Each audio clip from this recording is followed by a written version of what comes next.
Hey, now, have I got one for you today? On Pimp My Diecasts, we're going to be doing the Ford F100 panel van by Matchbox. Subscribe or die! Yeah, I've noticed a lot of watching and not subscribing. If you enjoy it, please subscribe. Anyway, we're doing the Matchbox Ford F100 panel van. It came in, they were nice as it was, it's a nice little model. But I bought it specifically for doing a custom. At the time I had a totally different idea of direction. But it came out nice what I've done. Not quite how I envisioned the paint job, but it comes out very nice. A nice little model, and it comes in various finishes. Anyway, first things first, I drill out to 1.7mm. There's a reason for that. I use M2 screws, and some go down to 1.5mm drill bits, and it's too small really, that. You end up snapping taps because you have to, especially for me losing feeling in my hands. You start losing snapping taps with a 1.5, whereas with a 1.7 drill bit, when you use your M2 tap with a bit of grease, it makes it go in beautiful and smooth with little effort, and you won't strip your threads unless you're really harsh with it, which you would do anyway for fine threads like M2. They only need to be held together. Anyway, we're drilling the actual rivet out there, and because it's a plastic base, we're being careful not to do too much. Careful not to drill in too far and damage the plastic base. I'll be using washers with the M2 screws anyway. And here I'm deepening it off a bit more with the 1.7mm drill bit. I'm going a bit deeper just in case I have to use longer screws,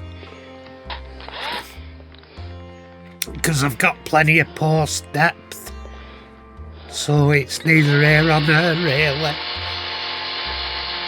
It's not a shallow post depth vehicle. Plenty of room, get it in there. Don't worry about it, you're not going to drill your finger, lad. And as for the van bit, anyway, here we are. I've put silicone grease on the end of my tap, greasing it as I'm putting it in there, as you would, and same for front. Some more grease on, make sure she's well lubed up before you stick it in. And there we go. Goes in beautifully and smooth, and out again. You don't want to be forcing it and snapping taps, because the carbon steel and they toughened, they brittle, they'll snap easy. With 1 and 2mm taps, it's going to happen. All you need is a slight off angle and it'll snap. Anyway, here we are. We're dropping the caustic beads into the caustic bath of doom. And here we are, it's the 1963 snow drifts in the UK. And here we go, the wather's gone in. A bit of a stir around. And it's blistering and bubbling is what I'm saying. quite beautifully. Can see the bubbles coming from under paint that's lifted there. Going well. And I don't have to, because I've been having trouble with my batteries with the camera. I don't show the full paint job on this one, because I've ended up having flat batteries when I've been working. But I've got most of it and I can explain the paint as it went on, because it's multi-layers and multi-effects. Didn't quite turn out how I wanted it to, but it turned out nice. And I want to do away with rattle cans for lacquering. I'll have to get in contact with my buddy Luke over at Scaled Customs. Get me some 2K lacquer for using in the airbrush rather than spray cans are too violent. I'm getting like micro bubbles in the spray from how I'm doing it. I think that the airbrush will get rid of that. It goes on too thick and it's too violent from spray cans for lacquer. Here I'm putting on black primer, because there's another primer going on after this.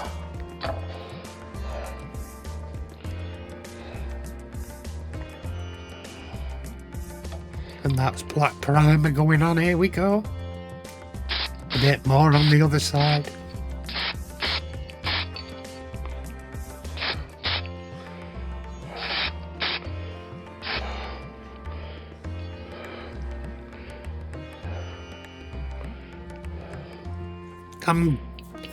I'm getting towards the point where I'm going to be using my spray booth more. I went for it halfway through this. I always end up miscalculating where it is using this method, whereas the spray booth, and here I'm wet and drying it with some 1200s. Smooth it down and get little lump.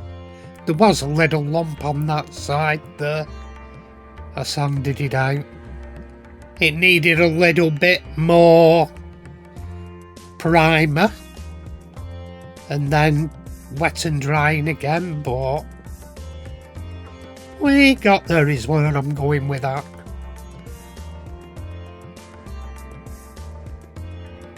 Yeah, the wet and dry makes a big difference to finish.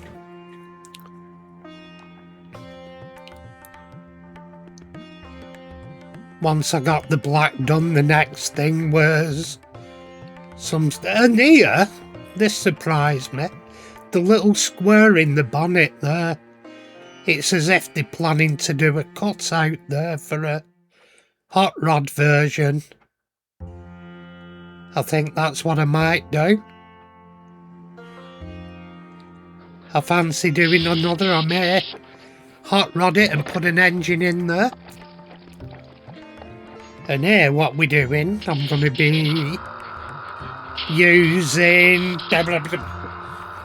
Createx Autoborn Sealer Silver.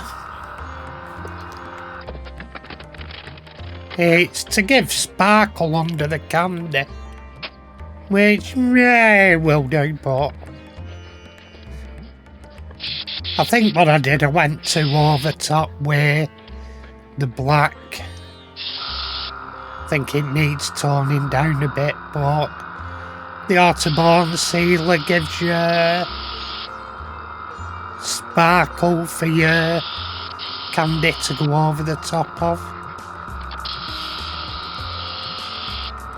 And what I did, the first coat, I did Createx Autoborn Sealer Silver. Then my next step, it'll be shown in this one. I did Createx 2.0 Candy, and that was Tequila Yellow. And then for the bottom half of the van, I used Createx 2.0 candy, and that was Dirt Track Brown. And then I sprayed over all of it with Createx 2.0 Candy Black. And then over that, I did Createx Hot Rod Sparkle. And it's made an unusual paint job. A nice custom. It'd have been nicer if a couple of things had worked out better. But I'm getting there with it, which is a happy sort of feeling. I'm happier now. I'm getting used to how to use these Createx candies better. I used to dilute them and they don't really need it, the candies, because they're ink. And here we dip in the screen in Johnson's polish. I forget which one it is. It's one of them. That's as far as I'm going with that. The amount of searching you do to find them nowadays. And here, the interior of this van, it really surprised me. It has a beautiful moulding of a dog lying asleep on a crate.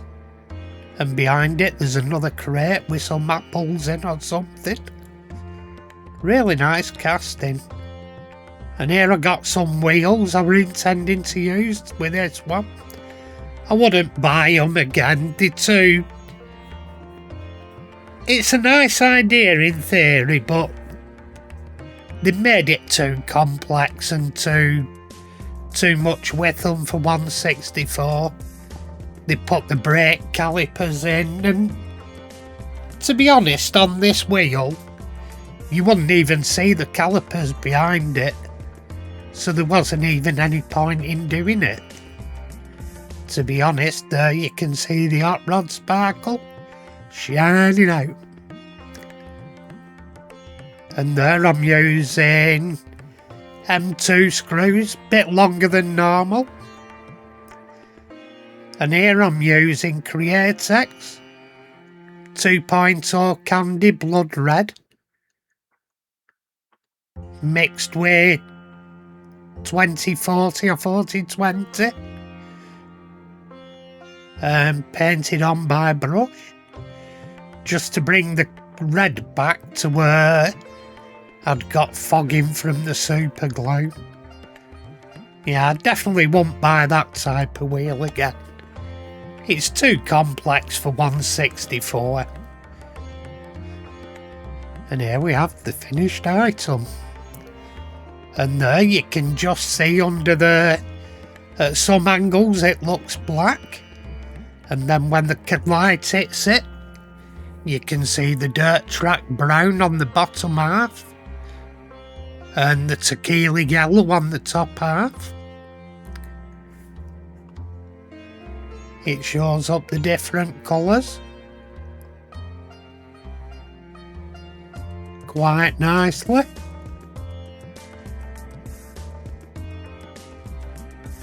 The dirt track brown is like a reddy winey colour, which you can see there.